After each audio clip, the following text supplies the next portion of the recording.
मैं लेकर के आया हूं आपके लिए संयुक्त राष्ट्र ग्लोबल हंगर हॉटस्पॉट। और इसमें दो लिस्टें हैं। एक तो चिंता वाले देश हैं जहां पर बहुत ज़्यादा भूखमरी है, लोस्ट वो थोड़ा सा कम है कंसर्न, और एक बहुत ज़्यादा चिंता वाले देशों की लिस्ट है। तो पहले मैं उन देशों की लिस्ट बता रहा हूं जो चिंता वाले हैं, कंसर्न तो जिनके ऊपर है। वो हैं अफगानिस्तान, यमन, हैती, माली, सेहल, दक्षिण सुडान, नाइजीरिया तथा सोमालिया। ये देश, वहाँ पर गृह युद्ध टाइप स्थितियाँ भी हैं, या फिर कोई ना कोई वहाँ पर आकर के किसी ने सत्ता संभाल ली हुई है, तो वो वहाँ पे सत्ता संभाल करके और पूरे एक तरह से जिसको बोलते हैं कि निरंकुश शासक बन गए हैं। वहाँ पर अलग अलग तरह से लड़ाइयाँ चली रही हुई हैं और साधारण जनता बड़ी दुखी है। अफगानिस्तान में भी वही हालात हैं, लेकिन इनसे भी अधिक बुरी हालत वाले देश जो अति चिंता वाले हैं संयुक्त राष्ट्र ग्लोबल हंगर हॉटस्पॉट्स में, उनमें पाकिस्तान भी है। और ये कांग्रेस के लिए और हमारी जो अपोजिशन पार्टीज हैं हमारे देश की, उनके लिए बड़ी चिंता का विषय होना चाहिए कि उनका मनपसंद देश पाकिस्तान अति चिंता वाली लिस्ट में है।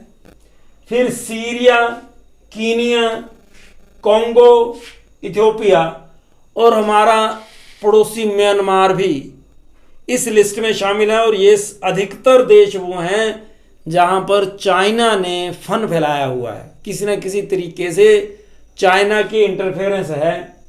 चाइना ने कहीं ना कहीं इन देशों के ऊपर किसी न किसी तरह से अपना अधिकार जमाया हुआ है, और उसका दुष्परिणाम देखिए, पाकिस्तान से लेकर के म्यांमार तक आप पूरा देख सकते हैं। 2050 तक दुबई ने टारगेट रखा है कि जो सार्वजनिक परिवहन है यानी जो सरकारी गवर्नमेंट की ट्रांसपोर्ट है, उससे शून्य कार्बन उत्सर्जन का लक्ष्य होगा दुबई का, कि पोल्यूशन फ्री पब्लिक ट्रांसपोर्ट हो जाएगी वहां की। ऐसा टारगेट है उनका 2050 तक का। 13वीं हॉकी सब जूनियर पुरुष चैंपियनशिप 2023 के विजेता उत्तर प्रदेश हैं।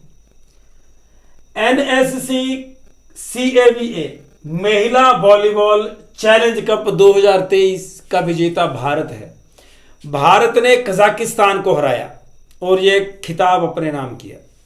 औरंगाबाद का नया नाम संभाजी नगर कर दिया गया है, और यह नाम बदलने की प्रक्रिया कई वर्षों से चल रही थी, लेकिन किसी में हिम्मत नहीं थी कि ये नाम बदल पाए, लेकिन अब की सरकार ने ये बदल दिया। केंद्रीय सतर्कता आयुक्त के रूप में प्रवीण कुमार श्रीवास्तव नियुक्त किए गए हैं। प्रवीण कुमार श्रीवास्तव WHO के बाह्य लेखा परीक्षक यानी एक्सटर्नल ऑडिटर के रूप में गिरीश चंद्र मुर्मू साहब का कार्यकाल बढ़ा दिया गया है 4 वर्ष के लिए। अब WHO के एक्सटर्नल यानी बाह्य लेखा परीक्षक के रूप में गिरीश चंद्र मुर्मू जी 2027 तक काम करेंगे। इसके साथ साथ इंटरनेशनल लेबर ऑर्गेनाइजेशन ने भी जगदीश चंद्र मुर्मू साहब को अपना एक्सटर्नल ऑडिटर नियुक्त कर लिया है। एक्सटर्नल ऑडिटर नियुक्त होने का मतलब यह है क्योंकि ये कैग में भी हैं, और कैग का इंटरनेशनल लेवल पर अब रेपुटेशन इतना बढ़ गया है कि WHO और ILO में एक्सटर्नल ऑडिटर का काम कैग करेगा। पद्मश्री वेद कुमारी घेरी जो 91 वर्ष की थी और ये जम्मू कश्मीर से संस्कृत की विद्वान थी, इनकी मृत्यु हो गई है। भारत यूरोपीय संघ सम्मेलन ये 1 जून को हुआ मेघालय में।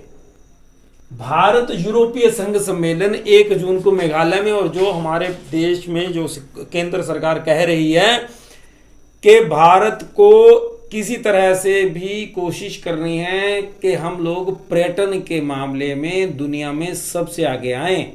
तो जितनी बड़ी बड़ी मीटिंग्स हैं, जैसे यूरोपीय संघ की मीटिंग को नॉर्थ ईस्ट में करवाना, उस तरफ बड़ा महत्वपूर्ण कदम है।